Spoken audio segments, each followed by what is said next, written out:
রোববারের lunch মানে হচ্ছে ভাত, কষা মাংস আর সঙ্গে একটা এত বড় আলু। আলুর সাইজটা দেখে মনটা বেশ খুশি হয়েছে। এবারে দেখি মাংসটা কেমন হয়েছে।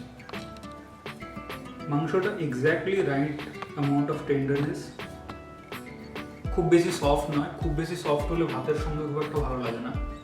মাংসটার মধ্যে হার্ডনেস এবং সফটনেসের একদম পারফেক্ট কম্বিনেশন আছে, দেখতেও খুব সুন্দর হয়েছে। এবারে টেস্ট করে দেখি কেমন হয়েছে। আগে একটু শুধু মাংসটা টেস্ট করবো। দারুণ হয়েছে, অপূর্ব হয়েছে। সাদা ভাতের সঙ্গে বেস্ট কম্বিনেশন। এবার একটু ভাত দিয়ে টেস্ট করে দেখি। তো আগে আলুটাকে একটু ভাঙি। দেখছেন একদম সফট আলু, একদম মাংস ভাতের সঙ্গে খাওয়ার জন্য একদম পারফেক্ট। তার সঙ্গে একটুখানি মাটন।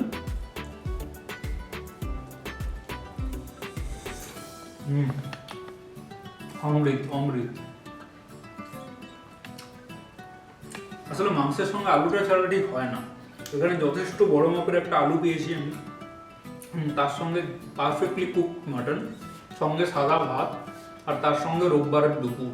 একদম পারফেক্ট কম্বিনেশন। দারুণ এনজয় করছি। আপনারাও টেস্ট করে দেখুন, দারুণ লাগবে।